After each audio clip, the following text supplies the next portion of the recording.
بسم الله الرحمن الرحيم. ومن أحسن قولا ممن دعا إلى الله وعمل صالحا وقال إنني من المسلمين. أعوذ بالله من الشيطان الرجيم. لتجدن أشد الناس عداوة للذين آمنوا اليهود والذين أشركوا ولتجدن أقربهم مودة للذين آمنوا الذين قالوا إنا نصارى ذلك بأن منهم قسيسين ورهبانا وأنهم لا يستكبرون. وإذا سمعوا إلى ما أنزل إلى الرسول ترى أعينهم تفيض من الدمع مما عرفوا من الحق يقولون ربنا آمنا فاكتبنا مع الشاهدين. وما لنا لا نؤمن بالله وما جاءنا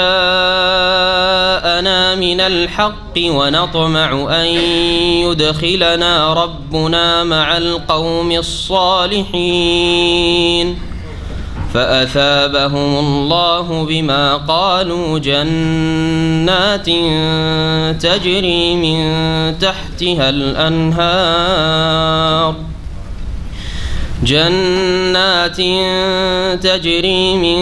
تحتها الأنهار خالدين فيها وذلك جزاء المحسنين.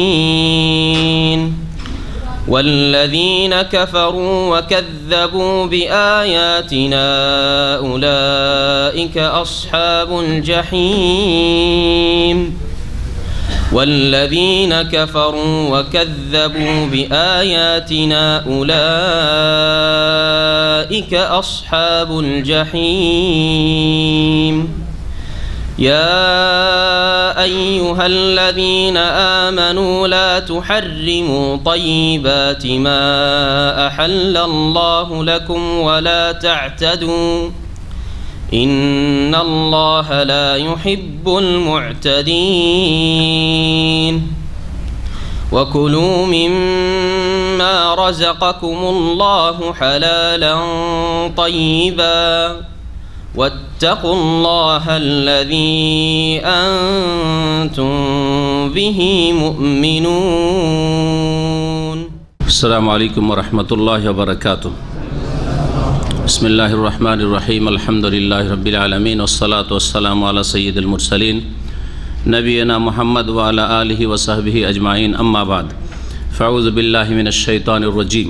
لتجدن أشد الناس عداوة للذين آمنوا اليهود والذين أشركوا ولتجدن أقربهم مودة للذين آمنوا الذين قالوا إنا نصارى ذلك بأن منهم قسيسين ورهبانا وأنهم لا يستكبرون. মহান আল্লাহর সমস্ত প্রশংসা যে আল্লাহ পাক রব্বুল আলামিন আমাদের সৃষ্টি করেছেন এবং আমাদেরকে ঈমান এবং আমলের ভিত্তিতে ভালোবাসার নির্দেশ দান করেছেন। যার যত বেশি ঈমান আমল ভালো সে তত বেশি আল্লাহর সন্তুষ্টির উদ্দেশ্যে ভালোবাসা পাওয়ার যোগ্য। আর যে যত বেশি আল্লাহর দিন থেকে দূরে আল্লাহর থেকে সম্পর্কহীন সে তত বেশি ঘৃণার পাত্র। আল্লাহ রাব্বুল আলামিন এই নীতিমালা স্বয়ং নিজেই নির্ধারণ করেছেন, যার ফলে যারা যত বেশি আল্লাহর শত্রু, আল্লাহর দ্বীনের শত্রু, তারা আল্লাহর বান্দাদেরও শত্রু। আমাদের তাফসীর সূরা মায়েদার আয়াত নম্বর 82 থেকে হবে এই আয়াতে, এবং তারপরে এক দুটি আয়াত রয়েছে। এই আয়াতগুলিতে আগের যে ধারাবাহিক আলোচনা চলে আসছে ইহুদি এবং খ্রিস্টান বিজাতিদের সম্পর্কে বা মুশরিকদের সম্পর্কে, তারই সমাপ্তি রয়েছে।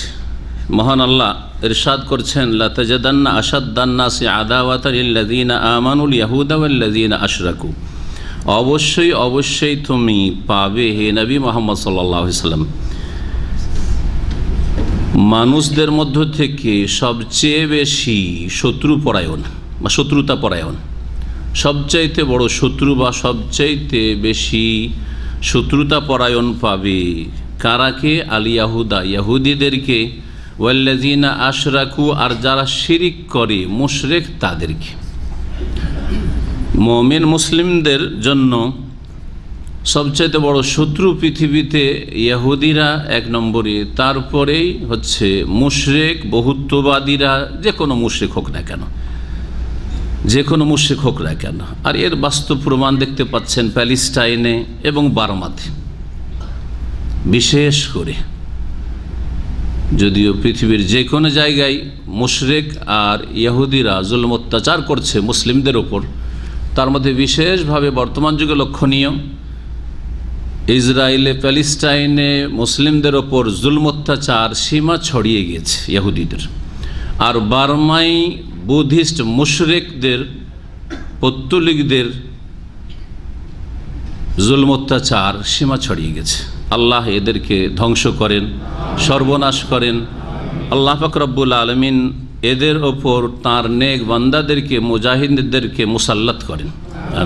আল্লাহ রাব্বুল আলামিন সবচেয়ে বড় শত্রু তাহলে বলেছেন ইহুদিরা মুমিন মুসলিমদের জন্য, আর মুশরিকরা বাস্তব সত্য। ওয়ালা তাজিদান্না আকরাবাহুম মাওয়াদ্দাতাল লিল্লাযীনা আমানুল্লাযীনা ক্বালু ইন্না নাসারা। আর অবশ্যই অবশ্যই হে নবী তুমি পাবে আকরাবাহুম মাওয়াদ্দাহ, ভালোবাসায় বা বন্ধুত্বে নিকটতম, বন্ধুত্বে অধিক নিকটতম, অর্থাৎ বন্ধুত্বের কাছাকাছি, তারা বন্ধুত্বের সম্পর্ক রাখতে চায়। এই রকম পাবে কার সাথে? লিল্লাযীনা আমানু, মুমিনদের সাথে। কারাকে পাবে? আল্লাযীনা ক্বালু, যারা বলে থাকে যে ইন্না নাসারা, আমরা খ্রিস্টান।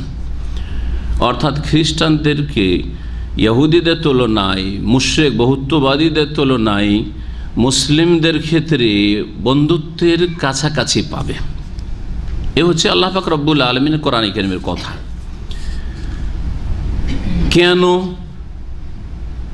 কেন এই কারণটা আল্লাহ পাক, খ্রিস্টানরা বন্ধুত্বের কাছাকাছি, অথচ খ্রিস্টানরাও বিজাতি, খ্রিস্টানরাও আল্লাহর একত্ব মানেন না, তৃত্ববাদে বিশ্বাসী। হ্যাঁ, তাদের মধ্যে একত্ব তৌহিদ নেই, তৃত্ববাদে তিন খোদাই, তিন এলাহাতে বিশ্বাসী। খ্রিস্টানরাও আল্লাহর দিনের সাথে কুফরি করেছে, অমান্য করেছে। মুহাম্মদ রাসূলুল্লাহ সাল্লাল্লাহু আলাইহি ওয়াসাল্লামের শেষ রেসালাতকে অমান্য করেছে, অস্বীকার করেছে। দিনের বিধিবিধানকে তারা গ্রহণ করেনি, অন্যান্য কাফের ইহুদি এবং মুশরিকদের মতোই।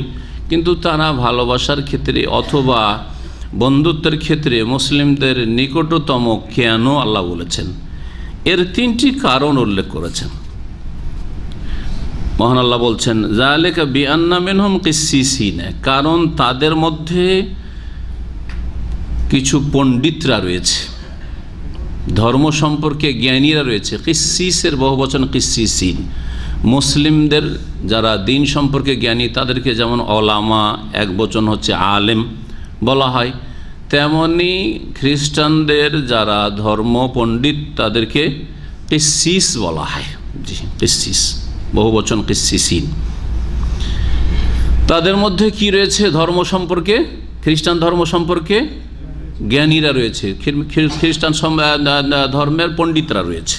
এক কারণ, যার ফলে তারা যেহেতু ঈসা আলাইহিস সালামের নিয়ে আসা দিন বুঝে, এই জন্য তারা মুসলিম বা ইসলামের শত্রুতায় তারা কট্টর না, তুলনামূলক তাদেরকে নম্র পাবে, একটি কারণ। দ্বিতীয় কারণ, রহবান, এবং তাদের মধ্যে সংসার বিরাগীরা রয়েছে। রাহেবের বহুবচন রহবান। খ্রিস্টানদের মধ্যে বহু লোক রয়েছে যারা আল্লাহর সন্তুষ্টির জন্য তারা বৈরাগ্যবাদ গ্রহণ করেছে, তারা নিজেদের তাদের আবিষ্কার। আল্লাহ কোরআনে সূরা হাদীদ বলেছেন, রাহবানিয়াতান ইবতাদাউহা মা কাতাবনা আলাইহিম ইল্লা ইবতিগা রিদওয়ানিল্লাহ। তারা বৈরাগ্যবাদ নিজেরাই আবিষ্কার করেছে, তাদের খেয়াল খুশি যে এর মাধ্যমে আল্লাহকে পাবো, সংসার ত্যাগী হয়ে বনে জঙ্গলে ইবাদত করে আর বিয়ে শাদী আর সংসার থেকে সম্পর্ক ছিন্ন করে আল্লাহকে পাবো হয়তো। এই জন্য তার ইবতাদাউহা, তার নিজেরাই তারা আবিষ্কার করেছে, উদ্ভব ঘটিয়েছে। মা কাতাবনা আলিহিম, সেগুলি আমি আল্লাহ বিধিবদ্ধ করিনি তাদের উপর। এইরকম শরীয়ত আল্লাহ, বৈরাগ্যবাদের শরীয়ত, সংসার ত্যাগী হওয়ার বিধান আল্লাহ ঈসা আলাইহিস সালামের উপর নাযিল করেননি। ইল্লা ইবতিগা রিজওয়ানিল্লাহ, তবে আল্লাহর সন্তুষ্টি তলাশ করা, আল্লাহর সন্তুষ্টির পন্থা অবলম্বন করা, আল্লাহ এই বিধান শরীয়তে নাযিল করেছে, ঈসা আলাইহিস সালামের উপর নাযিল করেছে দ্বীন ইসলামে। আল্লাহ পাক কোরআনে কারীমে নাযিল করেছে যে আল্লাহ পাক রব্বুল আলামিনের সন্তুষ্টি, রেজামন্দি কি করে হাসিল করবে। তো যাই হোক, তাদের মধ্যে দ্বিতীয় কারণ যে তারা মুসলিমদের কাছাকাছি বন্ধুত্বের ক্ষেত্রে কেন তাদের মধ্যে কি রয়েছে, সংসার ত্যাগী। তারা আল্লাহকে পেতে চায়, যদিও ভুল পথে আল্লাহকে পেতে চায়, কিন্তু আল্লাহকে পেতে চায়, এইরকম লোক রয়েছে। রাহেব, সংসার ত্যাগী, তাদের ধর্ম সম্পর্কে তেমন জ্ঞান রাখে না, যেমন মুসলিম সমাজের আবেদ পরেশগার লোক। ইসলাম সম্পর্কে যথেষ্ট জ্ঞান নেই তেমন, কিন্তু যতটুকু জানে তার চাইতে বেশি আমল করার চেষ্টা করে। কিছু আবেদ পরেশগার লোকেরা এরকম আছে। ও আন্নাহুম লা ইস্তাকবিরুন, আর তৃতীয় কারণ তাদের শত্রুতা কম হওয়ার বা বন্ধুত্বের ক্ষেত্রে মুসলিমদের কাছাকাছি হওয়ার, যে তারা অহংকার করে না, অহংকারী নয়। এই তিনটি গুণ, তাহলে এই তিনটি গুণ যতদিন পর্যন্ত ছিল বা থাকবে ততদিন পর্যন্ত তারা মুসলিমদের সাথে বন্ধুত্বের আচরণ করবে। ভালো করে আয়াতের তাফসীর শুনেন, দেখুন এই তিনটি গুণ যেই সময় হ্রাস পেয়ে যাবে, থাকবে না, বা যত কমে যাবে তত বেশি তাদের শত্রুতা অন্যদের মতো বেড়ে যাবে, বেড়ে যাবে। এখন বর্তমান যুগে 1400 বছর পরে নবী করিম সাল্লাল্লাহু আলাইহি ওয়াসাল্লামের উপর আয়াত নাযিল হয়, যখন নবী করিম সাল্লাল্লাহু আলাইহি ওয়াসাল্লাম নবুয়ত রিসালাত নিয়ে মানুষের কাছে এসেছিলেন, তখন এই গুণগুলি, এই বৈশিষ্ট্যগুলি খ্রিস্টানদের ছিল। আল্লাহ পাক বর্ণনা করেছেন ধীরে ধীরে ধীরে এই বৈশিষ্ট্য, অহংকারী ছিল না তারা, এখন অহংকারী হয়েছে। খ্রিস্টান জগতের অধিকাংশ বা তাদের নেতৃস্থানীয়রা, তারা অহংকারী, বড় অহংকারী। পৃথিবীতে, সারা পৃথিবীতে তারা ডান্ডা ঘুরাতে চায়।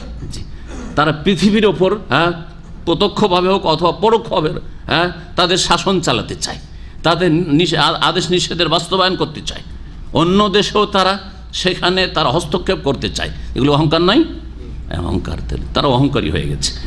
তখনকার খ্রিস্টানরা অহংকারী ছিল না, এবং খ্রিস্টানদের মধ্যে তখন ছিল, তাদের পণ্ডিতরা ছিল, আলেম জ্ঞানীরা ছিল। এখন তাদের মধ্যে ঈসা আলাইহিস সালাম নিয়ে আসা আদর্শ সম্পর্কে জ্ঞানী নেই। জি, তাদের মধ্যে ছিল সংসার ত্যাগী, আল্লাহকে পাওয়ার জন্য কঠোর পরিশ্রম করে হাড়ের সাথে তাদের চামড়া লেগে গেছে, না খেয়ে খেয়ে সংসার বনে জঙ্গলে ইবাদত করে, এইরকম লোকের সংখ্যা যথেষ্ট ছিল। এখন তারা বস্তুবাদী হয়ে গেছে, বস্তুবাদী হয়ে গেছে, বুঝতে পারছেন? এই জন্য আল্লামা শেখ জাজাইরি হাফিজাহুল্লাহ তাআলা অসুস্থ আছেন, আল্লাহ তাকে শেফা দান করেন। মদিনার একজন বড় আলেম, মদিনা ইউনিভার্সিটির সিনিয়র এক যুগে প্রফেসর ছিলেন, আমাদের প্রফেসর ছিলেন, তারপর আমাদের কালেতে রিটায়ার হয়ে গেছিলেন। কিন্তু আমাদের সময় যখন আমরা মদিনায় লেখাপড়া করি, আজকে থেকে 28-27 বছর 26 বছর আগে, তখন তিনি মসজিদে নববীতে তার তাফসির করতেন, ধারাবাহিক তাফসির চলত। আর অনেক লোক, এরকম 500-600 লোক বসতো, মাশাআল্লাহ। তো দার্সে মাঝে মাঝে বসতাম। তো এইভাবে তিনি গোটা কোরআন কারীমের তাফসির করেছেন, যেই তাফসিরটি ছেপেছে, এবং তাফসিরের নাম হচ্ছে আইসারুত তাফাসির। 4 খণ্ডে বা 5 খণ্ডে যে তাফসিরটি রয়েছে, এই তাফসিরটি তার মসজিদে নবীতে করা তাফসির। তিনি মাগরিব থেকে এশা তাফসির করতেন। তিনি লিখেছেন এই আয়াতের তাফসিরে যে কথাটি, সেটা হচ্ছে যে বর্তমান যুগের খ্রিস্টানরা কেন মুসলিমদের সাথে শত্রুতা করে, অথচ কোরআনে কারীমে আল্লাহ বলেছেন তারা বন্ধুত্বের দিক থেকে মুসলিমদের কাছাকাছি। তো কাছাকাছি নয় কেন? তারা ইহুদিদের কাছাকাছি, ইহুদিদের পৃষ্ঠপোষকতা করছে, ইসরায়েলের ইসরায়েলকে টিকিয়ে রেখেছে খ্রিস্টান জগৎ এবং খ্রিস্টান দেশগুলো। জি হ্যাঁ, পশ্চিমা দেশগুলি। কারণটা কি? তিনি লিখেছেন যে বর্তমান খ্রিস্টান জগতের আর সবগুলি বললেও ভুল হবে না, আর যদি একটু কম করে বলি তো শতকরা 99%, 99 জন কি? তারা বস্তুবাদী, তারা নাস্তিক। হ্যাঁ, তারা নামে মাত্র তারা খ্রিস্টান। তাদের মধ্যে খ্রিস্টানদের কোনো ধার্মিকতা, তাদের ধার্মিকতাও নেই। পক্ষান্তরে ইহুদিরা তাদের ভ্রান্ত ধর্মে ধার্মিক। ইহুদিদের মধ্যে এখনো তাদের ধর্মে হিজাব আছে, তাদের ধর্মে নারী পুরুষ একাকার হওয়ার বিষয়টাই অনেকেই তাদের বেঁচে থাকতে চায়। তাদের মধ্যে তাদের ভ্রান্ত ধর্মে সেই যে বাইবেল ধর্ম বা তওরাতের ধর্ম, সেই ধর্মে ধার্মিক লোক যথেষ্ট আছে। এই জন্য ধর্মের নামে তারা লড়াই করছে, মুসলিমদের বিরুদ্ধে যে লড়াই তাদের চলছে, বা মুসলিমদেরকে বিতাড়িত করতে চায় ফিলিস্তিন থেকে, সেটা ধর্মের নামে তাদের যুদ্ধ চলছে। কিন্তু খ্রিস্টানরা তারা সারা পৃথিবীর খ্রিস্টানদের অবস্থা দেখেন, ফিলিপাইন থেকে শুরু করে, অস্ট্রেলিয়া থেকে শুরু করে, ব্রিটেন আর ফ্রান্স আর আমেরিকা, যা দেখবেন আপনি, কানাডা, সবগুলি প্রায় নাস্তিক, নামে মাত্র খ্রিস্টান, কিন্তু এরা হচ্ছে বস্তুবাদী নাস্তিক। জি, বস্তুবাদী। খ্রিস্টান ধর্ম যদি সত্যিকার ঈসা আলাইহিস সালামের ধর্ম হয়, তৌহিদের কথা বাদ দিলাম, তো পরকালের কথা আছে, হ্যাঁ, পাপ থেকে বাঁচার কথা আছে, এগুলো তো মৌলিক কথা, তাই না?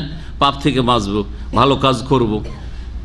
মদ সবচেয়ে বেশি তারা পান করে, হ্যাঁ, অবাধ মেলামেশা, ব্যভিচার সবচেয়ে বেশি তাদের মধ্যে রয়েছে। তো এটা কি একজন ঈসা আলাইহিস সালামের অনুসরণের দাবিদার, মুসা আলাইহিস সালাম অনুসরণের দাবিদার করতে পারে? তাহলে কারা এই কাজ করতে পারে? যারা বস্তুবাদী, হ্যাঁ, দুনিয়ার ভোগবিলাসে বিশ্বাসী, হ্যাঁ, তারা চোখের আড়ালে কোনো কিছু বিশ্বাস করে, বস্তুতে শুধু বিশ্বাস করে। জি, মুসলিমদের সাথে শত্রুতার মূল কারণ এই গুণগুলি নেই তাদের মধ্যে, বর্তমান খ্রিস্টানদের মধ্যে, আর তার সাথে সাথে তারা বস্তুবাদী হয়ে গেছে। এই গুণগুলি যদি থাকে তাহলে তারা মুশরিক এবং ইহুদিদের কাছাকাছি না হয়ে মুসলিমদের কাছাকাছি হবে। কোরআন কারীমের কথা সত্য। এবং এই আয়াতগুলির প্রেক্ষাপট রয়েছে নাজিল হওয়ার, শানে নজুল রয়েছে, কোন ক্ষেত্রে নাজিল হয়েছিল। আরেকটা আয়াত তাফসীর করি, তারপরে শানে নজুল বয়ান করব। ওয়াইজা সামিউ মা উনজিলা ইলা রাসূল, আর যখন এই খ্রিস্টানেরা যা রাসূল সাল্লাল্লাহু আলাইহি সাল্লামের উপর নাজিল হয়েছে তা শুনেছিল, একটি ঘটনার দিকে তাহলে ইঙ্গিত করছে আল্লাহ রাব্বুল। যখন তারা শুনেছিল কোরআনে কারীমের কথা, তারা আয়ুনাহুম, হে মুসলিম বা হে নবী তুমি দেখবে তাদের চক্ষুগুলিকে, তাফিদু আয়ুনাহুম মিনাদ দামাই, তাদের চক্ষু অশ্রুসিক্ত হয়ে যাবে বা হয়ে গিয়েছিল। তারা আয়ুনাহুম তাফিদু মিনাদ দামে, কোরআন শুনে তাদের চক্ষু দিয়ে অশ্রু প্রবাহিত হয়েছিল, তারা কান্নায় ভেঙে পড়েছিল কোরআন শুনে। বস্তুবাদীর কোনোদিন কোরআন শুনে কান্না আসবে না, কারণ সে পয়সায় বিশ্বাসী, হ্যাঁ, দুনিয়ার ভোগবিলাসে বিশ্বাসী, চোখের আড়ালে কোনো কিছুতে বিশ্বাসী না। আল্লাহ বিশ্বাসী, না পরকালে বিশ্বাসী, না আল্লাহ পাকের পকড়াও বিশ্বাসী, আল্লাহ পাকের জান্নাতে বিশ্বাসী, না জাহান্নামে বিশ্বাসী, না মওতের পরে জীবনে বিশ্বাসী, কিছুতে বিশ্বাসী না, বস্তুবাদী। ওই সময়ের খ্রিস্টানদের সম্পর্কে আল্লাহ পাক রব্বুল বলছেন যে রাসূলুল্লাহ সাল্লাল্লাহু আলাইহি ওয়াসাল্লামের যা নাযিল হয়েছে কোরআনে কারীম, তা যখন তারা শুনেছিল বা শুনবে, তখন তুমি দেখতে পাবে তাদেরকে কি, যে তাদের চক্ষু দিয়ে অশ্রু প্রবাহিত হচ্ছে। কেন? মিম্মা আরাফু মিনাল হক, কারণ তারা সত্যকে চিনতে পেরেছে, জানতে পেরেছে, সত্যকে জানতে পেরেছে। সত্যকে জানার পরে তাদের অনেক ইসলাম গ্রহণ করেছে। তাদের একজন বড় ব্যক্তি হচ্ছেন নাজাশি রাজা, জি, আবেসিনিয়ার রাজা, জি, বাদশাহ নাজাশি। ইয়াকুলুনা, এবং তারা বলবে, তারা আসছে, তার আগে আল্লাহ পাক আয়াত নাযিল করে দিচ্ছেন, রব্বানা, হে আমাদের প্রতিপালক, আমান্না, আমরা বিশ্বাস করেছি, ঈমান নিয়ে এসেছি, ফাকতুবনা মা শাহিদিন, সুতরাং সাক্ষ্য প্রদানকারীদের দলভুক্ত আমাদেরকে লিখে নাও, মানে তাদের দলে আমাদেরকে শামিল করে নাও। ওয়ামা লানা লা নুমিনু বিল্লাহ, আর আমাদের কি হয়ে গেছে যে আমরা আল্লাহর প্রতি ঈমান নিয়ে আসবো না, বিশ্বাস করবো না। ওয়ামা জাআনা মিনাল হক, আর যেই সত্য আমাদের কাছে আগত হয়েছে তা কেন বিশ্বাস করব না। ওয়ানা তুমা ওয়াইয়ুদখিলানা রব্বুনা মাল কওমিস সালিহিন, আর কেন আমরা উদ্গ্রীব হব না বা আগ্রহী হব না যে আমাদেরকে আমাদের প্রতিপালক দাখিল করুন সৎকর্মশীল জাতির মধ্যে, তাদের মধ্যে আল্লাহ আমাদেরকে শামিল করিনি। এটা কেন আমরা চাইব না? কারণ আমরা হককে সত্যকে জানতে পেরেছি। ফাসাবাহুমুল্লাহ বিমা ক্বালু, সুতরাং আল্লাহ পাক রব্বুল আলামিন তাদের এই ভালো কথার উত্তম পরিণাম বা প্রতিদান দান করলেন। কি? জান্নাত, বহু বাগান সমূহ জান্নাতের, তাদেরকে জান্নাত দেবেন। তাজরি মিন তাহতিহাল আনহার, যার নিম্ন দেশে নহর সমূহ প্রবাহিত রয়েছে। খালিদিনা ফিহা, সেখানে তারা চিরকাল থাকবে। ওয়া যালিকা জাযাউল মুহসিনিন, এবং এটাই হচ্ছে সৎকর্মশীলদের উত্তম প্রতিদান। ওয়াল্লাযীনা কাফারু, পক্ষান্তরে যারা সত্যকে জানলো না বা জানার পরে মানল না, কাফারু অমান্য করলো, কাফারা মানে অমান্য করা, অস্বীকার করা। ওয়াকাযযাবু বিআয়াতিনা, এবং আমার আয়াত সমূহকে মিথ্যা প্রতিপন্ন করলো, মিথ্যা মনে করলো। উলাইকা আসহাবুল জাহিম, তারাই হচ্ছে জাহান্নামের অধিবাসী। এখানে আলোচনা এই মর্মে শেষ হলো। এখন শানে নজুল একটু শোনাই তাদের সম্পর্কে, তাহলে বিষয়টা আরও স্পষ্ট হবে। প্রখ্যাত তাবি সাঈদ ইবনে জুবাইর রাহিমাহুল্লাহ এবং সুদ্দি, দুইজন ইমাম আর অন্যান্যরাও বর্ণনা করেছেন। গায়রুহুমা, তাফসীর ইবনে কাসির রয়েছে, নাজালাত ফি ওয়াফদিন বাআসাহুমুন নাজাশী ইলান নবী সাল্লাল্লাহু আলাইহি ওয়াসাল্লাম। এই আয়াতগুলি নাজাশী যখন একটি প্রতিনিধি দল পাঠিয়েছিলেন, বাদশাহ নাজাশী জানছেন তো না? জি, যিনি ইসলাম গ্রহণ করেছিলেন আর ইসলামকে লুকিয়ে রেখেছিলেন। কারণ বুঝতে পারছেন ভালো করে যে ইসলাম যদি প্রকাশ করি, ইসলাম তো এরা কবুল করবেই না, বরং আমি যে যেতে চাইবো তার আন্তরিক ইচ্ছা ছিল যে আমি মক্কা গিয়ে মুহাম্মদ রাসূলুল্লাহ সাল্লাল্লাহু আলাইহি ওয়াসাল্লামের সাথে সাক্ষাৎ করে আসব। কিন্তু দেখলেন যে চারিদিকে এমনভাবে তারা পাহারা দিয়ে আছে, ঘিরে আছে, যে আমাকে হত্যা করবে, মেরে দিবে।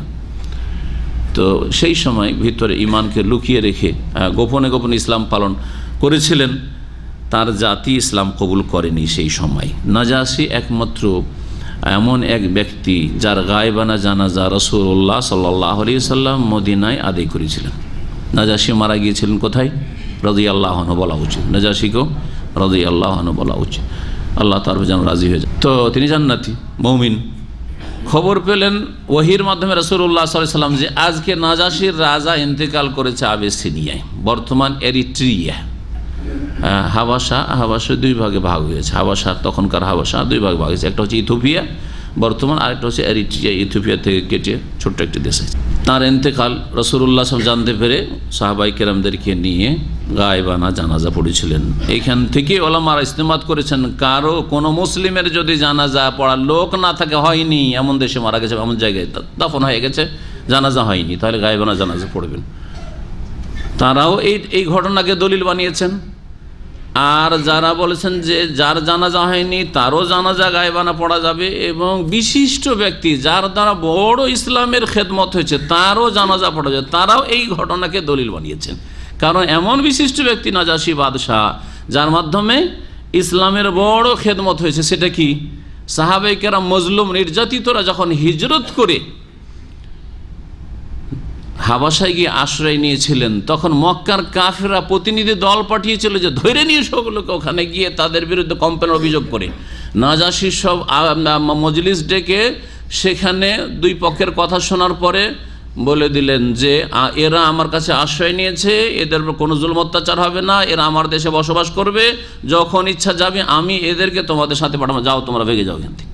কাফের প্রতিনিধিকে সেখান থেকে তাড়িয়ে দিয়েছিলেন।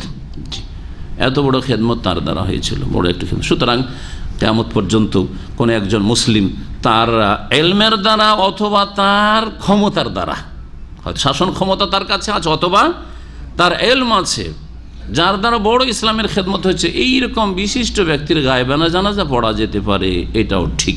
দুটি মত হইল, কিন্তু এই দুটো, একটা মত যে শুধু যার জানাজা হয়নি তার জানাজা পড়বেন, কিন্তু দ্বিতীয় মত বললাম যে যার জানাজা হয়নি তারও জানাজা পড়বেন মুসলিম হলে, আর যার জানাজা হয়েছে কিন্তু বিশিষ্ট ব্যক্তি তার দ্বারা ইসলামের খেদমত হয়েছে, তার ক্ষমতা দ্বারা অথবা তার ইলম দ্বারা, তারও গায়বানা জানাজা পড়বেন। আর একটি মত হচ্ছে যে কোনো মুসলিমের গায়বানা জানাজা পড়বেন, যেটি ইমাম শাফি বা শাফেঈদের মত, সেটি শক্তিশালী নয়। সুতরাং যার তার গায়বানা জানাজা পড়া ঠিক নয়। যেমন এখানে কেরালার লোকেরা করে, কার মা মরেছে গায়বানা জানাজা কোম্পানিতে চলছে, হ্যাঁ, আর কারো বোন মরেছে, কারো ছেলে মরেছে, কারো মেয়ে মরেছে, সৎ মরেছে, অসৎ মরেছে, বেনামাজি মরেছে, নামাজ, সবার গায়েবানা জানাজা, এটা ঠিক নয়। তাহলে দুই দিকে দুটো ফতোয়া ঠিক নয়, যে কারো গায়েবানা জানাজা চলবে না, শুধু যার জানাজা হয়নি তার চলবে, ওই মতটিও দুর্বল। আর যারা বলছে যে সকল মুসলিমের গায়েবানা জানাজা চলবে, সেটাও দুর্বল। আর মাঝামাঝি মত হচ্ছে যেটা বললাম সেটাই ঠিক। তো নাজাশী রাদিয়াল্লাহু তাআলা আনহু নবী করিম সাল্লাল্লাহু আলাইহি ওয়াসাল্লামের কাছে একটি প্রতিনিধি দল পাঠিয়েছিলেন, লিয়াসমাউ কালামাহু, যে আমি তো যেতে পারছি না, ঠিক আছে তোমরা যাও গোপনে গোপনে। কারণ একজন দেশের নেতা গেলে দেশবাসী জেনে ফেলবে, কিন্তু একজন সাধারণ মানুষ কোথা থেকে কেউ খবর রাখে না, ঠিক কিনা? 2-4-10 জন আসলো আর নবী সাল্লাল্লাহু আলাইহি ওয়াসাল্লাম দেখা সাক্ষাৎ করে গেল, কেউ টের পেল না। কিন্তু নাজাশীর মতো লোক আসলে তো সবাই টের পেয়ে যাবে, যাতে করে নবী করিম সাল্লাল্লাহু আলাইহি ওয়াসাল্লামের কথা শুনে যায়। ওয়ারাও সিফাতাহু, এবং নবী সাল্লাল্লাহু আলাইহি ওয়াসাল্লামের গুণাবলীগুলি দেখে যায় কাছে থেকে, যে তার চরিত্র, তার আখলাক, তার কেমন। সুম্মা রাজাউ ইলা নাজাশী, তারপরে তারা ফিরে গেছে নাজাশীর কাছে। ফাখবারও, গিয়ে সত্য তারা বিবৃতি দিয়েছিল। তো এরা ছিল কি, আতা ইবনে আবি রাবাহ, মক্কার প্রখ্যাত তাবি ইমাম, বলছেন রাহমাতুল্লাহ আলাইহি, হুম কওমুন মিন আহলিল হাবাসা, এরা আবেসিনিয়া হাবাসার লোক ছিল। আসলামু হিনা কাদিমা আলাইহিম মুহাজারাতুল হাবাসা মিনাল মুসলিমিন, হাবাসায় যখন মুসলিমরা হিজরত করে গিয়েছিলেন মক্কা থেকে, তখন তারা সেখানে ইসলাম গ্রহণ করেছিল এবং কোরআনে কারীমের আয়াত শোনার পরে তারা কেঁদে ফেলেছিল। তাদের সম্পর্কে আল্লাহ বলেছেন যে এদের মধ্যে পণ্ডিতরা কিসিসিন রয়েছে, ও রহবানান, সংসার ত্যাগী রয়েছে, আর এরা বড় নমনীয়, বিনয়ী, এরা অহংকারী নয়। সুতরাং এইরকম খ্রিস্টানরা, এইরকম চরিত্রের খ্রিস্টানরা মুসলিমদের সাথে বন্ধুত্বের ক্ষেত্রে নিকটতম। আল্লাহ পাক রব্বুল আলামিন তারপরে আর একটি বিষয় বর্ণনা করছেন। আজকে কয়েকটি বিষয় আসবে অল্প কিছু তাফসীরের মধ্যেই। তার মধ্যে আর একটি বিষয় হচ্ছে যে আল্লাহ পাক যা হালাল করেছেন তা তোমরা হারাম মনে করবে না। হালালকে হালাল মনে করো, খাওয়ার নাই খাও, ব্যবহার করো আর নাই করো, সেটা যখন আল্লাহ হালাল করেছেন পাক পবিত্র তখন হালাল। আর যেটা আল্লাহ হারাম করেছেন সেটাকে হালাল মনে করবে না। ইয়া আইয়ুহাল্লাযীনা আমানু লা তুহাররিমু তাইয়্যিবাতি মা আহাল্লাল্লাহু লাকুম ওয়া লা তা'তাদু ইন্নাল্লাহা লা ইউহিব্বুল মুতাদিন। হে ঈমানদারগণ, লা তুহাররিমু তাইয়্যিবাতি মা আহাল্লাল্লাহু লাকুম, যা তোমাদের জন্য আল্লাহ হালাল করেছেন তা হতে পাক পবিত্র বস্তুগুলিকে তোমরা হারাম মনে করিও না, বা হারাম করে নিও না, যে আমি এটা হারাম করেছি, আমি এটা খাই না, খেতে পারি না, রুচি হয় না, সেটা আলাদা কথা, কিন্তু আমি এটাকে হারাম করে নিয়েছি আমার ওপর, এটা বলা ওই রকমই অন্যায় যেমন কোনো হারামকে, মদকে হালাল মনে করা, ব্যভিচারকে সম্মতি হইলে হালাল মনে করা যেমন অপরাধ, হ্যাঁ বড় অপরাধ, কুফরি। কেউ যদি মনে করে যে ব্যভিচার, ধর্ষণ হইলে হারাম, কিন্তু সাবালিকা মেয়ে যদি সম্মতির সাথে আসে তাহলে হ্যাঁ হালাল, যেমন আজকাল সরকারি আইন সারা বিশ্বের প্রায় ইল্লা মাশাআল্লাহ কিছু ইসলামিক দেশ হয়তো, এটা কুফর, এটা কুফরি কথা। আল্লাহ যা হারাম করেছেন পুরোটাই হারাম, আল্লাহ যা হারাম করেছেন পুরোটাই হারাম। ওই রকম মিথ্যা, মিথ্যা সব মিথ্যাই হারাম, ঠিক কিনা?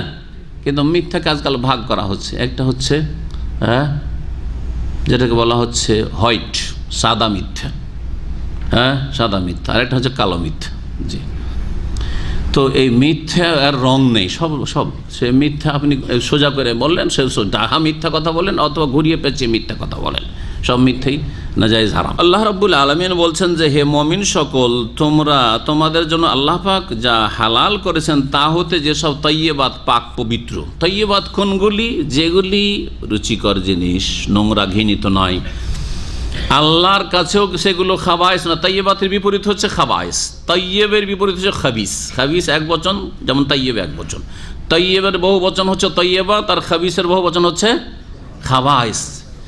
দ্বীন ইসলামের নীতিমালা হচ্ছে যেসব বিষয় বা বস্তুগুলি নবী সাল্লাল্লাহু আলাইহি ওয়াসাল্লামের জামানায় ছিল না, পরে সেগুলি এসেছে, সেগুলিকে দ্বীন ইসলামের মৌলিক নীতিমালার আওতাভুক্ত করতে হবে। নীতিমালা হচ্ছে আল্লাহ শরীয়তে কি করেছেন? তাইয়্যিবাতকে হালাল করেছেন, পাক পবিত্র বস্তুগুলিকে হালাল করেছেন, আর খাবাইস যেগুলি নোংরা ঘৃণিত সেগুলিকে হারাম করেছেন।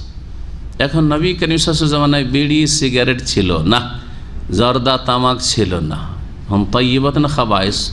ভাত রুটির মতো, হ্যাঁ হালুয়া পুরির মতো তাইয়্যিবাত, হ্যাঁ নাকি খাবায়েস নোংরা?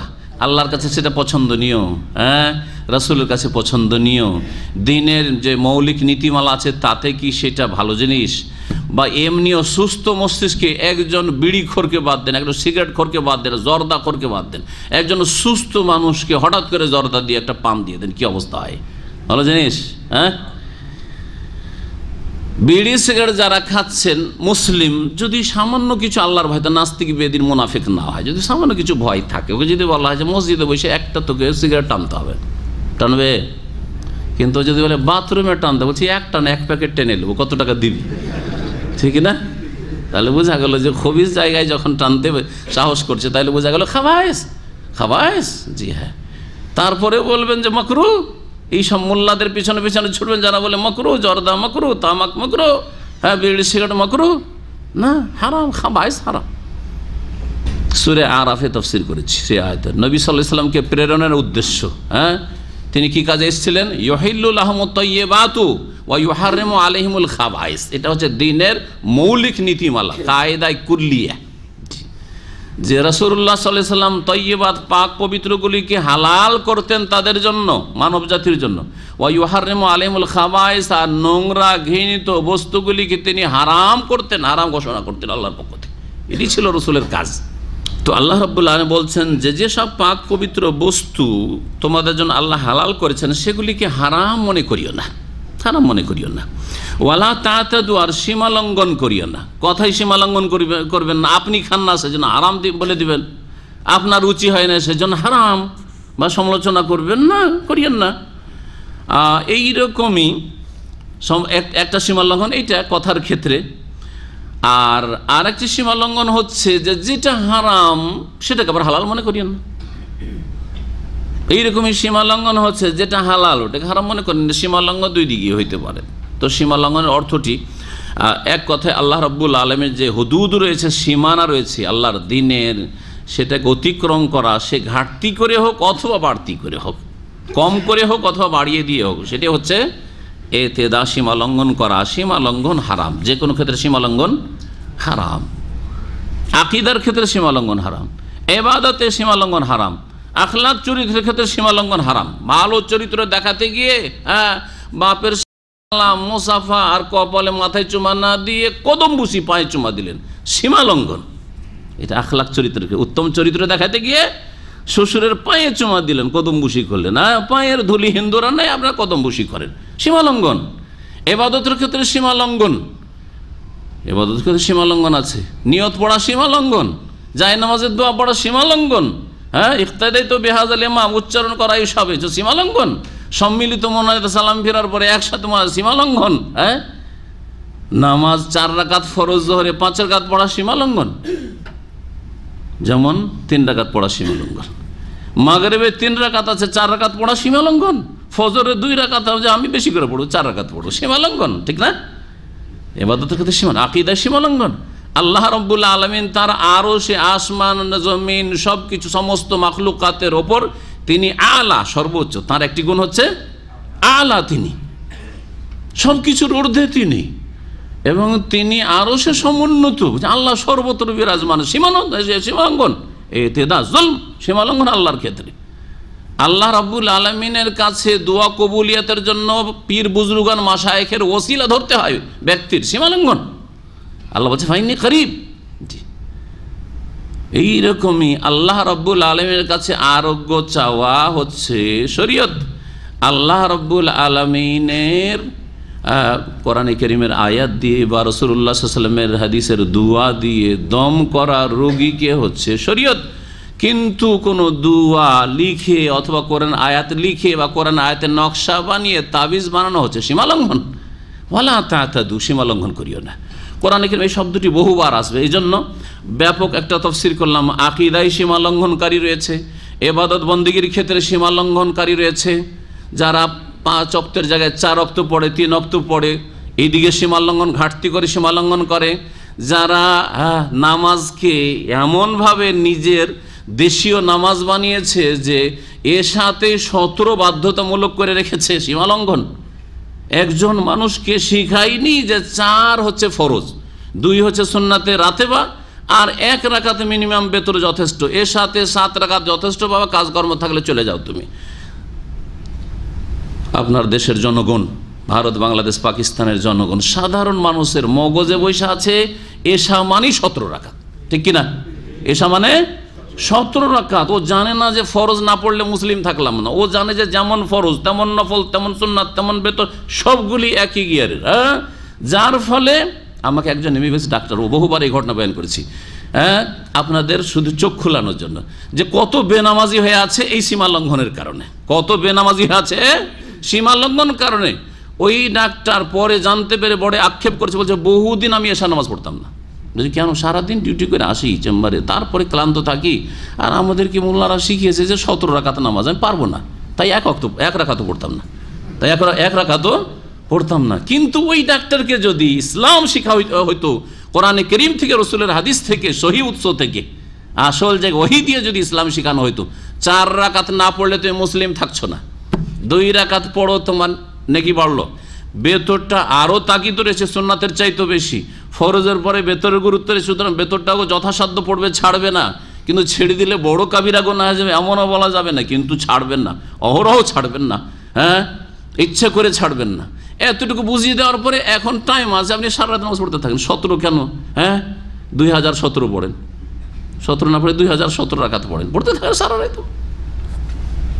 গোটা কোরআন শেষ করেন আপনি গোটা রাতে। ওয়ালা তা'তাদু, সীমা লঙ্ঘন করিও না। ইন্নাল্লাহা লা ইউহিব্বুল মু'তাদিন, কারণ আল্লাহ সীমা লঙ্ঘনকারী মানুষরাকে পছন্দই করেন না, ভালোবাসেন না। যারা সীমা লঙ্ঘন করে তাদেরকে আল্লাহ পছন্দ করেন না। কথাটি হালকা মনে হচ্ছে না, কিন্তু কথা হালকা না।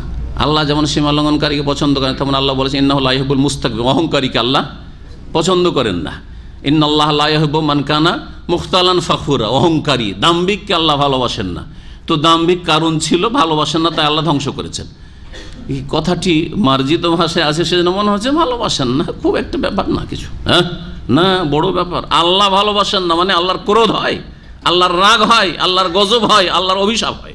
ওয়াকুলু মিম্মা রাযাকাকুমুল্লাহ হালালান তাইয়্যিবা, এবং আল্লাহ তোমাদেরকে যা উপজীবিকা হিসাবে দান করেছেন তা হতে খাও, হালাল এবং পাক পবিত্র বস্তুগুলি। হালাল এবং তার সাথে সাথে পাক, দুটো শর্ত আছে। হালাল হইতে হবে কোরআন সুন্নাহ ওহীতে, ওহীর মাধ্যমে, এবং তার সাথে সাথে পাক পবিত্র।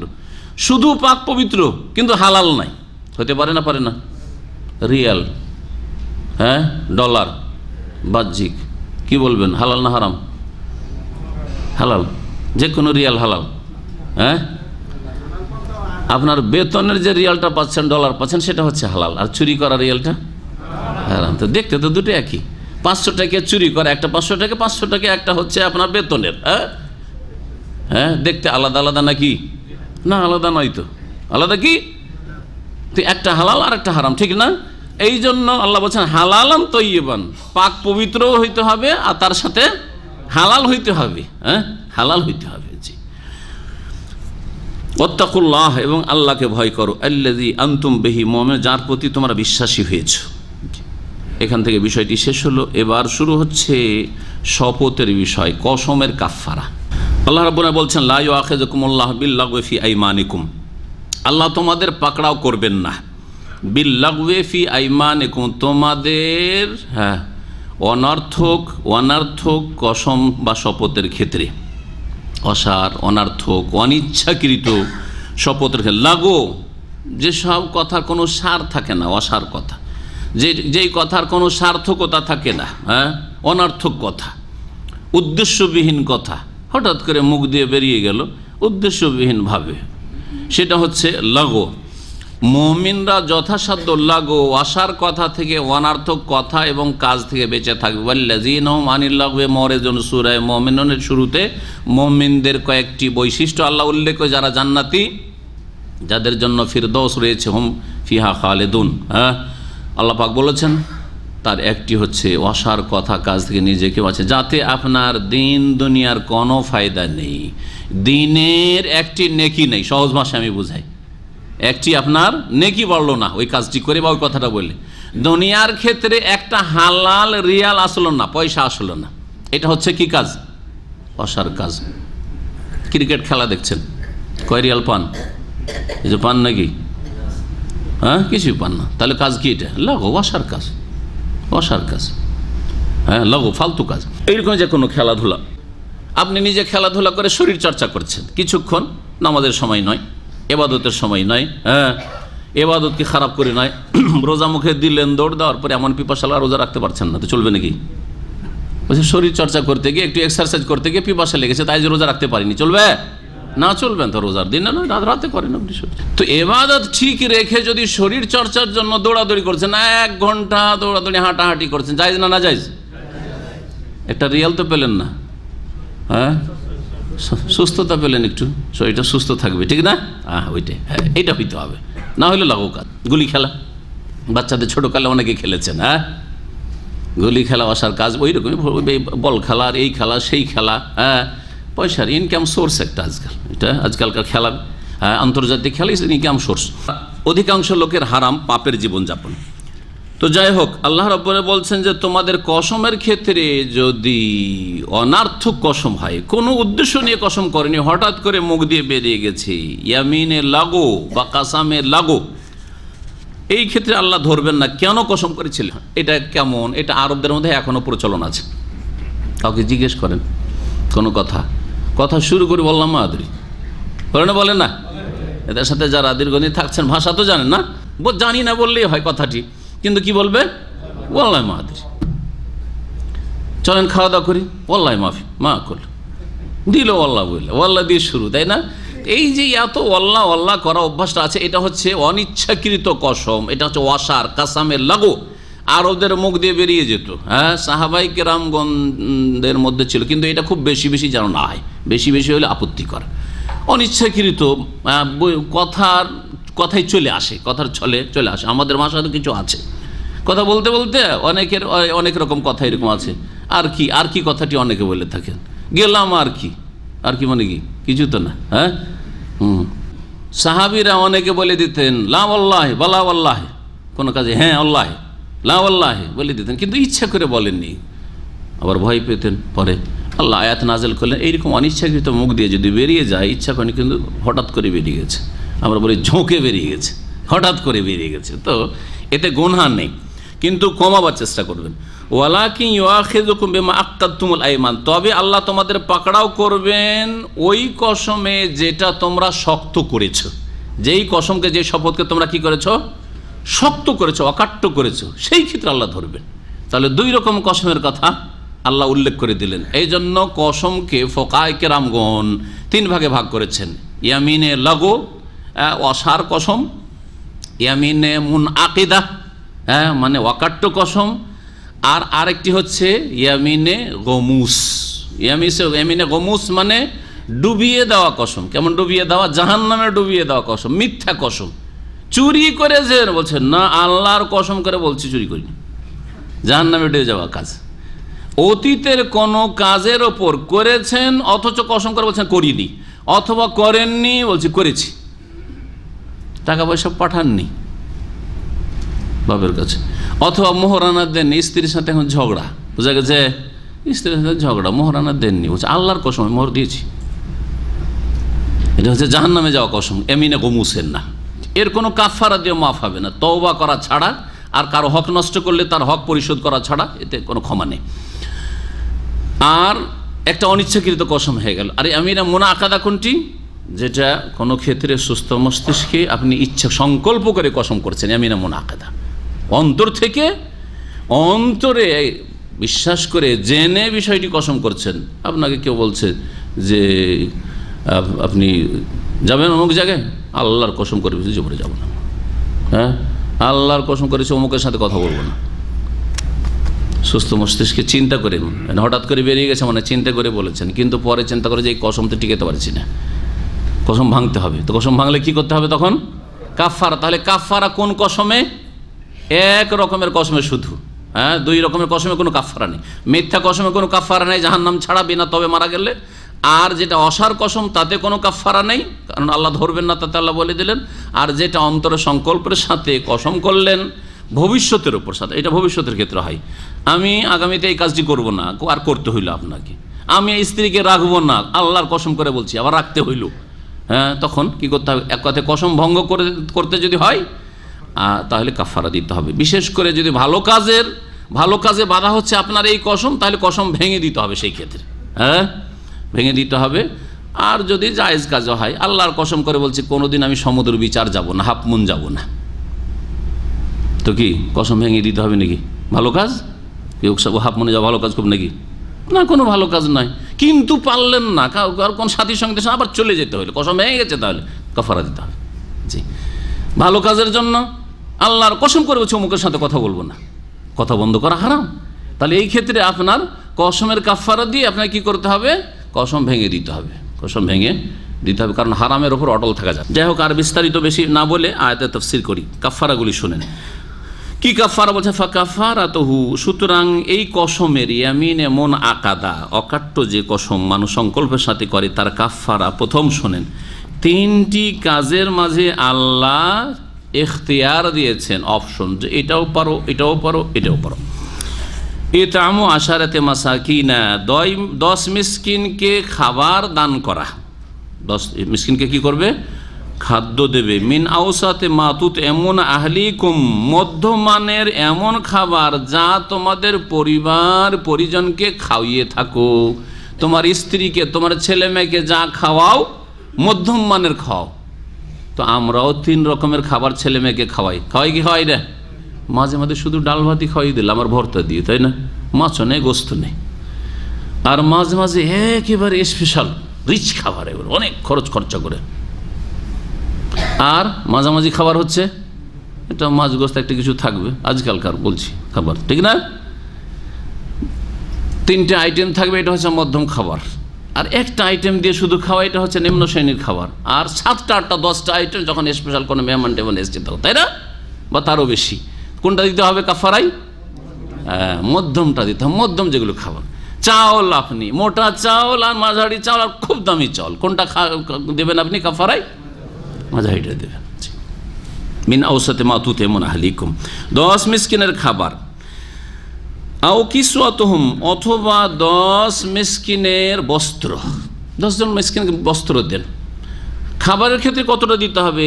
একজন মিসকিনকে যদি খাদ্য শুকনো দেন, তাহলে দিতে হবে আধসা করে। আধসা মানে 1.25 কেজি, আধসা মানে 1.25 কেজি। কেউ একমত বলেছেন, কিন্তু 1.25 কেজি আধসা করে দেওয়া। তাহলে 10 মিসকিনকে কত দিতে হবে? তাহলে 5 সা, মানে 5 আড়িয়া কত হয়? আর না হলে যদি খাবারের পয়সা ধরেন, আজকাল হোটেলে মধ্যম শ্রেণীর হোটেলের খাবার, একবারে সস্তা হোটেল বলেন, কয় রিয়ালে পাওয়া যায় খাবার? 6-7 রিয়ালে নাই নাকি আজকাল হোটেল? নাই মনে হয়। হ্যাঁ, 10 রিয়াল, মধ্যম ধরনের 15 রিয়াল। আর ভালো হোটেলে গেলে 40 থেকে 50 রিয়াল, বা তারও বেশি, 300-500 আছে। কিন্তু কথা হচ্ছে যে মধ্যম, মোটামুটি 15 থেকে 20 রিয়াল, 25 রিয়াল, যা এইরকম। জি, ধরে নেন রোজ বুখারী। আও কিসওয়াতুহুম, বস্ত্র দিবেন। তো কিরকম বস্ত্র? এই ক্ষেত্রে সঠিক মত হচ্ছে যে এমন বস্ত্র দিতে হবে যাতে সালাত আদায় করা চলে। খুব সহজ ভাষায় সাহাবায়ে কেরাম, তাবেঈন থেকে এই তাফসীর বর্ণিত হয়েছে। তাহলে সালাত আদায়ের জন্য একটা এমন কাপড় দিতে হবে, কাঁধ থেকে শুরু করে একবারে হাঁটুর নিচ পর্যন্ত ঢাকা থাকতে হবে। জি, তাই একটা জুব্বা দিতে হবে, তার সাথে জুব্বার নিচে একটা পায়জামা লাগে, পায়জামা দিতে হবে। না হলে একটা পাঞ্জাবি পায়জামা দিতে হবে, একটা লুঙ্গি, একটা শার্ট দিতে, একটা জামা দিতে হবে। জি, কিছু দিতে হবে, এইরকম দিতে হবে। আও তাহরিরুর রাকাবা, অথবা একজন দাস মুক্ত করা, একজন দাস, কিন্তু দাস, আজকাল দাসের যুগ নেই, সুতরাং এটা অফ, এখন আপাতত এখন নেই। কিন্তু যদি দাসের যুগ হয়, তাহলে এটাও একটি কি, 10 মিসকিনকে খাবার দেওয়া, বা 10 মিসকিনের কাপড় দেওয়া, বা একটি গোলাম স্বাধীন করা। গোলাম স্বাধীন করার ক্ষেত্রে মুমিন মুসলিম হইতে হবে না অমুসলিম যদি দাস হয়, দাসী হয় তো চলবে? এটা একটা মাসলা। একদল বলছেন যে অন্য কাফারাতে তাহরিরু রাকাবাতি মুমিনা, যেমন জিহারের কাফারা সূরা মুজাদালা রয়েছে, সুতরাং ওই বিধানের উপরে কিয়াস করে এখানেও মুমিন দাস হইতে হবে, কারণ মুমিন স্বাধীন হওয়ায় অগ্রাধিকার রাখে, এটা তাদের যুক্তি। আর একদল ফুকাহা বলছেন যখন আল্লাহ বলেননি এখানে মুমিন, সুতরাং আমরা অধিক এখানে শক্ত শর্ত আরোপ করব না, আর মুসলিম হোক অথবা অমুসলিম হোক, দাস দাসী স্বাধীন করলেই হবে, দাস দাসী স্বাধীন করলেই হবে। তারপরে আল্লাহ রাব্বুল বলেন ফামান লাম ইয়াজিদ, কেউ যদি না পায়, মানে এই 3টার কোনোটাই করতে পারলো না, গোলাম পাওয়া যায় না, দাস দাসী পাওয়া যায় না, আর তার কাছে 10 মিসকিনকে খাবার বা বস্ত্র দেওয়ার জন্য পয়সা নেই, তার কাছে অভাবী সে, বা পাওয়া যাচ্ছে না, পয়সা আছে কিন্তু মার্কেটে সব পাওয়া যাচ্ছে না, খাদ্যের অভাব রয়েছে ইত্যাদি। তাহলে ফাসিয়াম ও সালাসাতে আইয়ামিন, 3 দিনের সিয়াম পালন করে রোজা রাখবে, 3 দিন রোজা রাখবে। এখন রোজাগুলির মধ্যে কি পরস্পরতা বজায় রাখতে হবে, কন্টিনিউ 3 দিন পরস্পর রাখতে হবে, না গ্যাপ দিয়ে দিয়ে রাখা যাবে, এই মর্মে ফুকাহাদের ইখতিলাফ আছে। কিন্তু আল্লাহ এখানে যেহেতু মুতাতাবিআ বলেননি পরস্পর একটানা রাখতে হবে, সুতরাং গ্যাপ দিয়েও রাখা যেতে পারে কসমের কাফারা রোজা। কিন্তু অন্যান্য রোজার কাফারার ক্ষেত্রে আল্লাহ কি বলেছেন, ফাসিয়ামু শাহরাইনে মুতাতাবিআইনে, জি হ্যাঁ, একটানা একবারে, হ্যাঁ, বিনা কোনো বিরতিতে কন্টিনিউ রোজা রেখে, একমাত্র যদি শরীয়তি কোনো ওজর থাকে, অসুস্থ মাঝখানে হয়ে গেছেন অথবা মাঝখানে কোনো সফরে গিয়েছিলেন, এই বিরতি, আবার যখন বাড়িতে আসবেন সুস্থ হবেন আবার রোজা কন্টিনিউ করতে হবে, এই ক্ষেত্রে নয়। জি, তারপরে আল্লাহ পাক বলছেন যালিকা কাফারাতু আইমানিকুম, এই হচ্ছে তোমাদের কসমের কাফারা, ইযা হালাফতুম, যখন তোমরা কসম করবে, ওয়াহফাজু আইমানাকুম, এবং তোমরা তোমাদের কসমের হেফাজত করিও। কসমের কি করতে হবে? হেফাজত। হেফাজত কোন দিক দিয়ে করবেন? একটা হেফাজত হচ্ছে কসমের প্রয়োজন না হইলে যখন তখন কসম করবেন, এটা হচ্ছে কসমের হেফাজত করা। আর একটা হচ্ছে কসম যখন করে নিয়েছেন সেটা যদি বহাল রাখা সম্ভব হয় তাহলে তার উপর অটল থাকা। একটা জায়েজ কাজ করবো না বলে দিয়েছেন, করবো না, আরে জায়েজ, কোনো নেকিও নাই, করবো না, এটা কসমের হেফাজত করা। যেমন বললাম যে সমুদ্রের বিচে যাবো না, কসম করে নিয়েছেন, যাবো না তো গিয়ে কেউ নেকি আছে, যাবেন না, কিন্তু কোনো কাজবশত সেখানে নিরুপায় যেতেই হবে গেলেন, তখনও কসমের হেফাজত। কি হেফাজত? কাফারা দিয়ে হেফাজত করেন। জি হ্যাঁ, একজন লোকের সাথে বলবেন আমি আপনার সাথে কথা বলবো না, 3 দিনের বেশি কথা বন্ধ রাখা হারাম, রাগ করে বলছে আমি আমার চাচার সাথে মামার সাথে কথাই বলবো না জীবনে, কসম করেছে, হারাম এরকম কাজ। তাহলে কি করতে হবে? ওয়াহফাজু আইমান, কসমের হেফাজত করো। কি হেফাজত করবেন? কাফারা দেন আর কথা বলেন। ফালিউকাফির আন ইয়ামিনিহি ওয়ালিয়াতিল্লাযী হুয়া খায়র, নবী কারীম সাল্লাল্লাহু আলাইহি ওয়াসাল্লাম বলছেন যে সে যেন কাফারা দিয়ে দেয় কসমের, এবং যেটা ভালো কাজ, কল্যাণের কাজ, সেটা যেন করে ফেলে। কাযালিকা ইউবাইয়িনুল্লাহু লাকুম আয়াতি, এইভাবে আল্লাহ পাক তোমাদের জন্য তার আয়াতসমূহ বিশদভাবে বর্ণনা করেছেন, লাআল্লাকুম তাশকুরুন, যাতে করে আল্লাহ পাকের কৃতজ্ঞতা প্রকাশ করো। ইয়া আইয়ুহাল্লাযীনা আমানু ইন্নামাল খামরু ওয়াল মাইসিরু ওয়াল আনসাবু ওয়াল আজলামু রিজসুম মিন আমালিশ শাইতান, আল আয়া। এখান থেকে আল্লাহ পাক রব্বুল আলামিন কয়েকটি আয়াতে কয়েকটি বস্তুকে হারাম ঘোষণা করছেন, তার মধ্যে একটি হচ্ছে মদ আর একটি হচ্ছে জুয়া। মদ আর জুয়া দিয়ে আল্লাহ পাক রব্বুল আলামিন শুরু করেছেন। এই আয়াত মদ সম্পর্কে তৃতীয় স্তরের আয়াত, ফাইনাল আয়াত, যা দিয়ে এইভাবে কিয়ামত পর্যন্ত সর্বদার জন্য আর সর্বস্থানের জন্য, সর্বক্ষেত্রের জন্য মদকে হারাম ঘোষণা করা হয়েছে। এর আগে আরও 2টি স্তরে মদ সম্পর্কে আয়াত নাযিল হয়েছিল, সেই আয়াতগুলি যদি না শোনানো হয় তাহলে তাফসীর অসম্পূর্ণ থাকবে। এই আয়াতের তাফসীর করার আগে প্রথম স্তরের আয়াত শোনেন। তাফসীর ইবনে কাসিরে সে আয়াত উল্লেখ করা হয়েছে, কোরআনে কারিমে মওজুদ রয়েছে।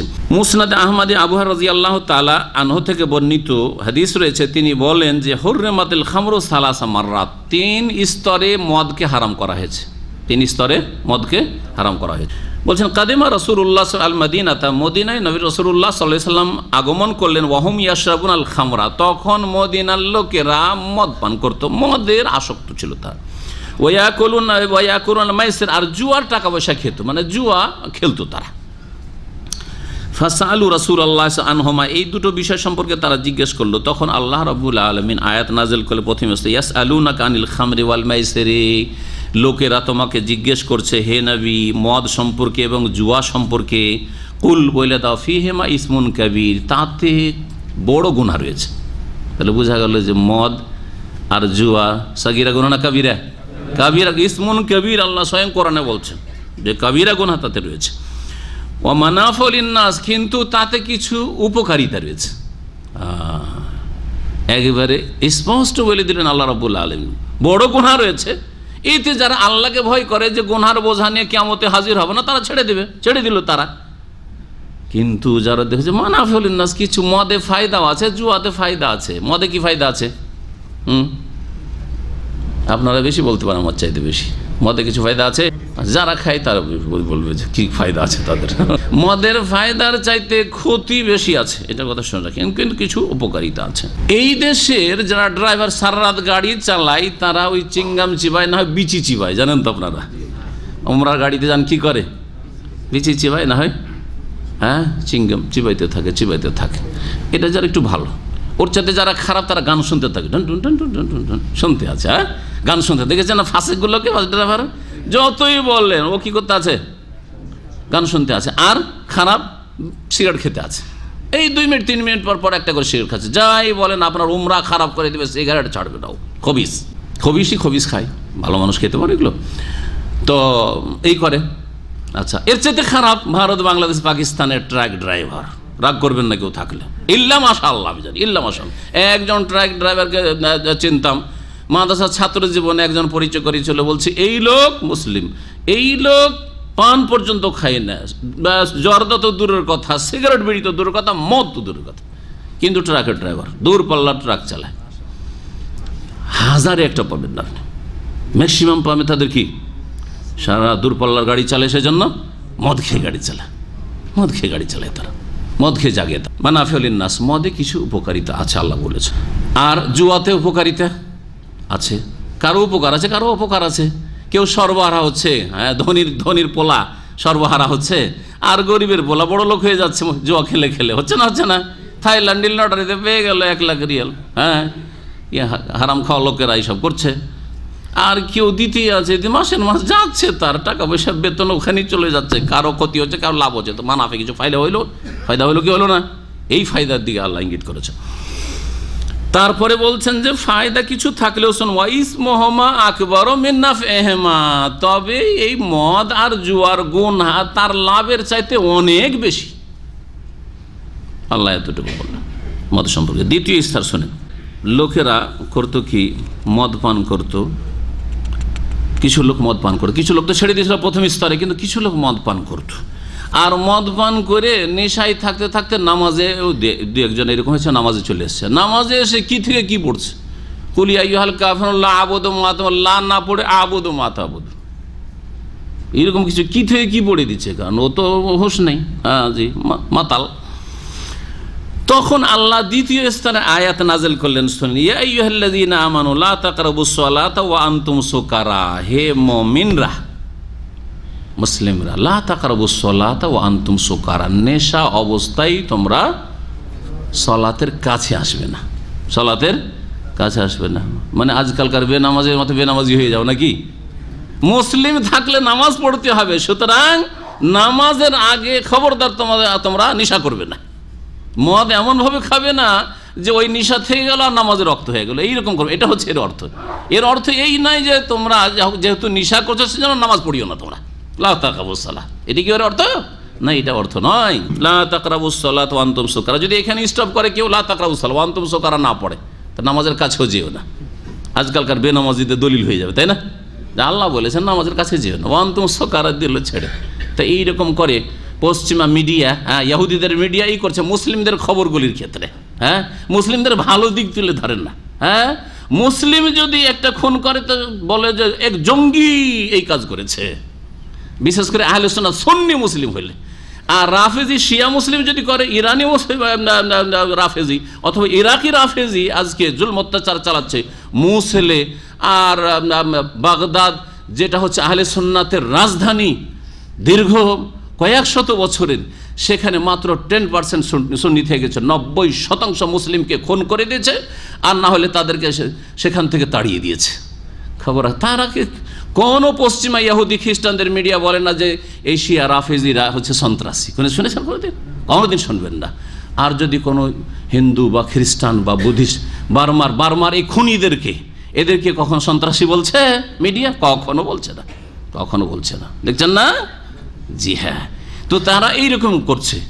জি, মুসলিম যদি আহলে সুন্নাত কোনো সামান্য একটা অপরাধ করে, সেটা ব্যক্তিগত তার ভুল না, জাতির উপর। ইসলাম এই কাজ করতে বলেছে তাদেরকে, ইসলাম সন্ত্রাস শিখায়।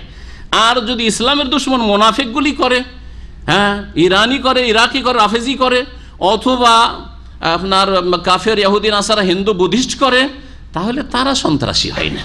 তাদের সন্ত্রাসগুলি সন্ত্রাস নয়, তাদের ওই ব্যক্তিগত ঘটনা, তার সেটা চরিত্র, সেটা।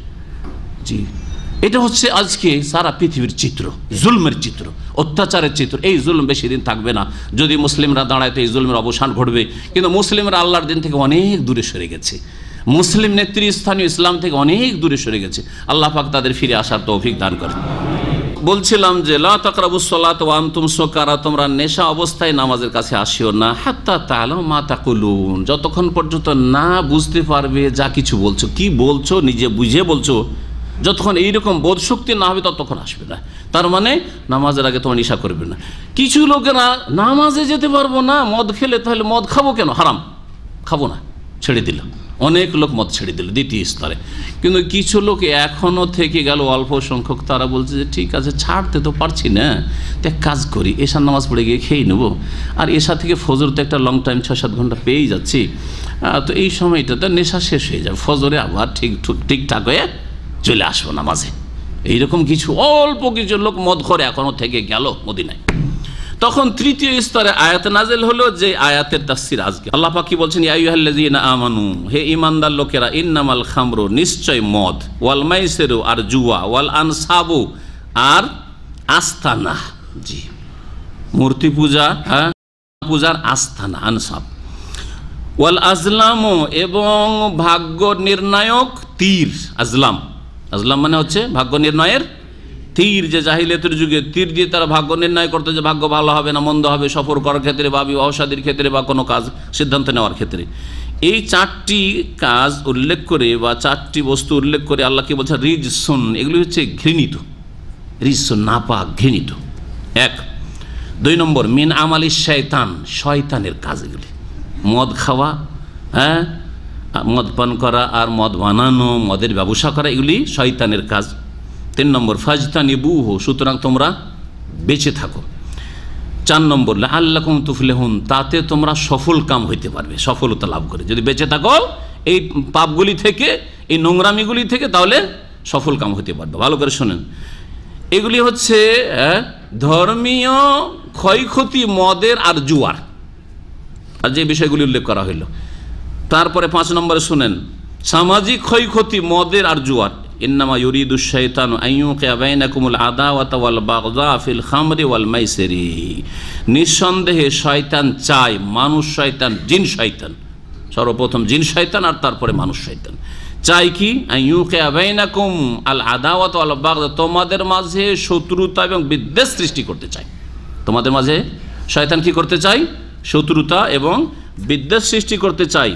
ওয়াসুদ, তারপরে আল্লাহ পাকরা বলছেন যে ফিল খামরি ওয়াল মাইসির, মদ এবং জুয়া সম্পর্কে, মদ জুয়ার মাধ্যমে কি করতে চায়, তোমাদের মাঝে বিদ্বেষ আর শত্রুতা সৃষ্টি করতে চায়।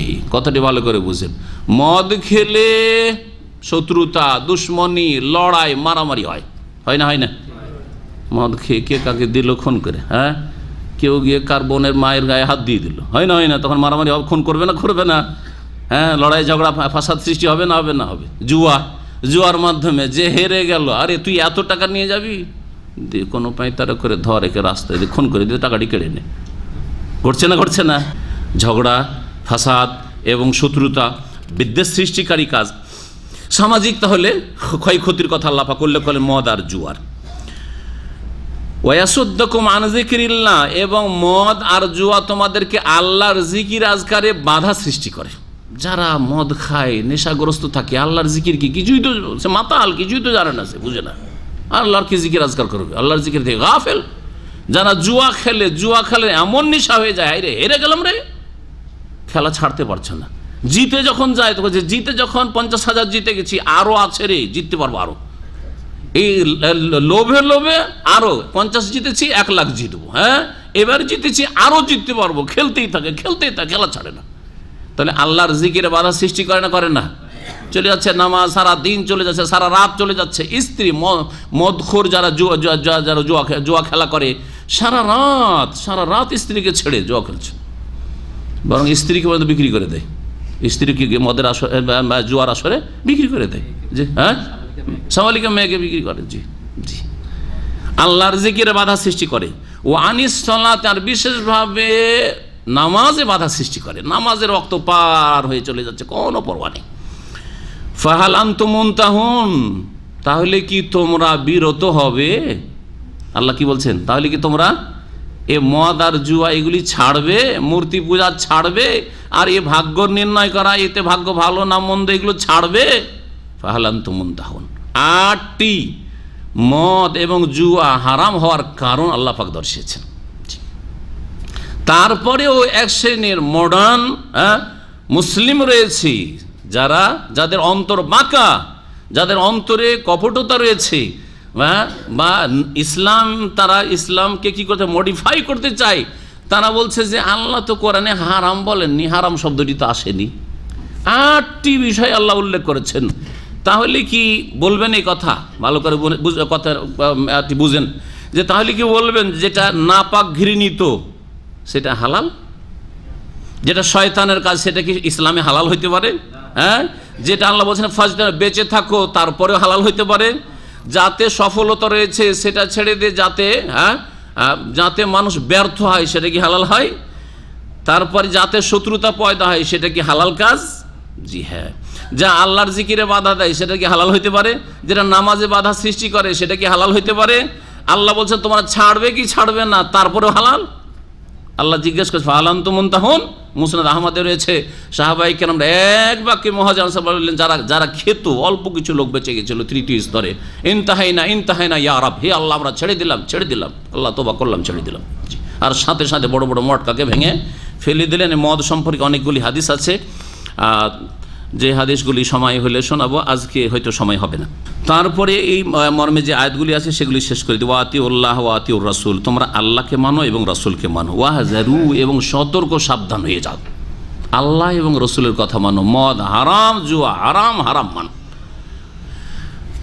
আর সতর্ক সাবধান হয়ে যাও নাফরমানি থেকে। ফাইন তাওয়াল্লাইতুম, তবে তোমরা যদি বিমুখ হয়ে যাও, উল্টো দিকে মুখ ফিরে না, যে মদ ছাড়বো না, জুয়া ছাড়বো না, হারাম ছাড়বো না, ফালামু, জেনে রাখো, আন্নামা আলা রাসূলিনাল বালাগুল মুবিন, আমার রাসূলের আসার লক্ষ্য উদ্দেশ্য হচ্ছে, তার কাজ হচ্ছে স্পষ্টভাবে পৌঁছিয়ে দেওয়া, দ্বীনের কথা পৌঁছে দেওয়া, এটা হচ্ছে রাসূলের কাজ। লাইসা আলাল্লাযিনা আমানু ওয়া আমিলুস সলিহাতি জুনাহুন ফিমা তাইমু ইযা মাত্তাকু ওয়া আমানু ওয়া আমিলুস সলিহাত আল আয়াত। এই আয়াত নাযিল হয়েছিল কখন? সাহাবায়ে কেরামদের সংশয় হলো যে অনেক লোকেরা মদ ফাইনালভাবে হারাম হওয়ার আগেই তারা অনেক মদ টদ খেয়েছে, নামাজে পড়েছে, দিনও করেছে, ঈমান নিয়েছে, ভালো কাজও করেছে, কিন্তু মদ খেয়েই দুনিয়া থেকে মারা গেছে। ওদের কি হবে? ওরা তো জাহান্নামে চলে যাবে। কারণ এগুলো শয়তানের কাজ, এগুলো তো জানতাম না, এগুলো পরে জানলাম। আমরা তো মনে করছিলাম যে নামাজে যাওয়া যাবে না, অথবা আমার যাবতে গুনাহ আছে কিন্তু লাভও আছে, তাই ছাড়েনি। এইরকম করে অনেকে আমাদের বাপ দাদা বা আত্মীয় স্বজন এরকম দুনিয়া থেকে বিদায় নিয়েছে। ওদের হবেটা কি? জাহান্নামে চলে যাবে। খুব ভয়ে ভীত হলেন আত্মীয় স্বজন যারা দুনিয়া থেকে বিদায় নিয়েছে মদ খেয়ে। আর এই মদের হারাম হওয়ার বিষয়টি না জেনে ফাইনাল আল্লাহ বলছেন, দেখো যারা ভালো কাজ করে গেছে ইমানের সাথে, আর মদও খেয়েছিল, কারণ তখন ফাইনালভাবে হারাম হয়নি, তাদের কোনো গুনাহ হবে না এবং তাদেরকে আল্লাহ পাকড়াও করবেন না। বলছে লাইসা আলাল্লাযিনা আমানু ওয়া আমিলুস সলিহাত, ওই সব লোক যারা ঈমান নিয়ে এসেছে এবং সৎকর্মশীল হয়েছে তাদের জন্য কোনো গুনাহ নেই, জুনাহুন, কোনো গুনাহ নেই, ফিমা তাইমু, ওই সব মদ পান করে বা জুয়া খেলে যা তারা খেয়েছে, যে মদ খেয়েছে, এজা মাত্তাকাও, যদি তারা সংযত জীবনযাপন অন্যান্য পাপ থেকে বেঁচে থাকে, ও আমানু আমিলুস সলিহাত, এবং ঈমান নবায়ন করে থাকে, সুন্দর করে থাকে, আর সৎকর্মগুলি করে থাকে, সুম্মাত্তাকা, অতঃপর তারা আল্লাহকে ভয় করে থাকে, ও আমান, আর ঈমানকে সুন্দর করে থাকে, সুম্মাত্তাকা ও আহসানু, অতঃপর তারা আল্লাহর ভয়ে সৎকর্মশীল হয়ে থাকে। আল্লাহু ইউহিব্বুল মুহসিনিন, আল্লাহ পাক সৎকর্মশীলদেরকে ভালোবাসেন, পছন্দ করেন। এখানে আজকের তাফসীর শেষ করছি। আল্লাহ পাক রব্বুল আলামিন যেন আমাদেরকে দিন বোঝার তৌফিক দান করেন এবং হালালে বরকত দান করেন, হারাম কথা কাজ থেকে আর হারাম বস্তু থেকে বেঁচে থাকার তৌফিক দান করেন। ওয়া সাল্লাল্লাহু ওয়া সাল্লাম আলা নবিয়িনা মুহাম্মদ ওয়া আলা আলিহি ওয়া